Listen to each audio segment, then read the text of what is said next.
पौलचे तिमोथीला दुसरे पत्र यातून घेतलेले वाचन.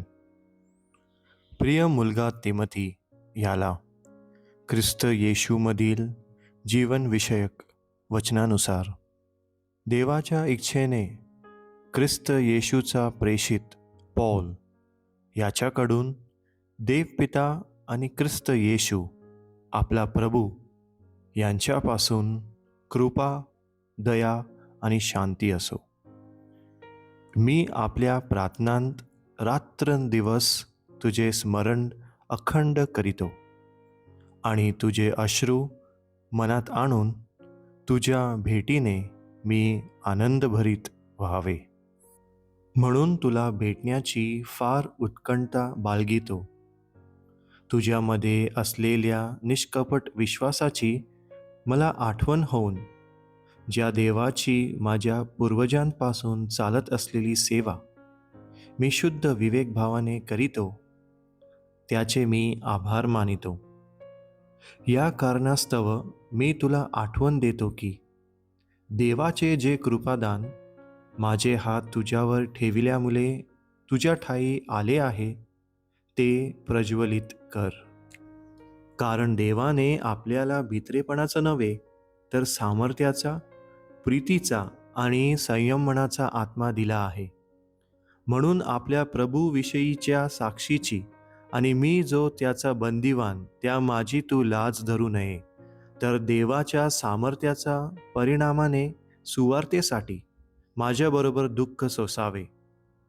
त्याने आमच्या कृत्यांप्रमाणे नव्हे तर स्वतःच्या संकल्पाप्रमाणे आणि कृपेप्रमाणे आम्हाला तारिले आणि पवित्र पाचारणाने पाचारिले आहे. ही कृपा युगांच्या काळापूर्वी ख्रिस्त येशूच्या ठायी आपल्यावर करण्यात आली होती. ती आता आपला तारणारा ख्रिस्त येशू याच्या प्रगट होण्याने दृश्यमान झाली आहे. त्याने मरण नाहीसे केले आणि सुवार्तेच्या द्वारे जीवन आणि अविनाशीता ही प्रकाशित केली आहे.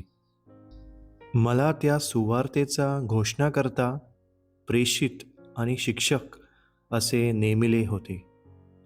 या कारणाने ही दुःखे मी सोशीत आहे.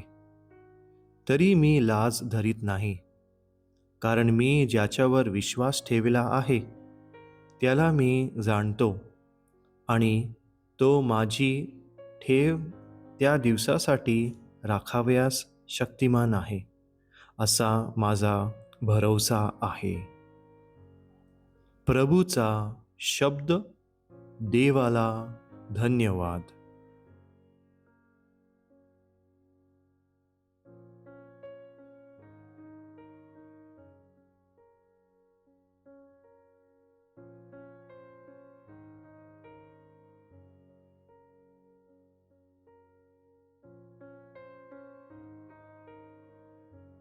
मार्क लिखित पवित्र शुभवर्तमानातून घेतलेले वाचन. मग पुनरुत्थान नाही असे म्हणणारे सदुकी येशूकडे आले आणि ते त्याला विचारू लागले, गुरुजी, मोशेने आमच्यासाठी असे लिहून ठेवले आहे की कोणा एकाचा भाऊ मेला आणि त्याची बायको मागे राहिली आणि त्याला मूलबाळ झालेले नसले तर त्याच्या भावाने त्या बायकोबरोबर विवाह करून आपल्या भावाचा वंश चालवावा. कोणी 7 भाऊ होते. त्यांच्यापैकी पहिल्या भावाने बायको केली आणि तो संतती न होता मेला. मग ती दुसऱ्याने केली, तोही संतती न होता मेला आणि तशीच तिसऱ्याचीही गोष्ट झाली. याप्रमाणे 7ही जण संतती न होता मेले. सर्वांच्या शेवटी बायकोही मेली. तर पुनरुत्थानासमयी ती उठतील तेव्हा ती त्यांच्यापैकी कोणाची बायको होईल? कारण त्या 7ही जणांनी तिला बायको करून घेतले होते. येशू त्यांना म्हणाला, तुम्ही शास्त्र आणि देवाचे सामर्थ्य न ओळखल्यामुळे भ्रमात पडला आहा ना? कारण मेलेल्यांतून उठल्यानंतर कोणी लग्न करून घेत नाही किंवा लग्न करून देतही नाहीत, तर ते स्वर्गातील देवदूतांसारखे असतात. पण मेलेल्यांविषयी सांगावयाचे म्हणजे ते उठविले जातात. या मुद्द्यावर मोशेच्या ग्रंथात जुडपाच्या प्रकरणात तुम्ही हे वाचले नाही काय? की देवाने मोशेला म्हटले, मी अब्रामाचा देव, इशाकाचा देव आणि याकोबाचा देव आहे. तो मृतांचा नव्हे तर जीवितांचा देव आहे.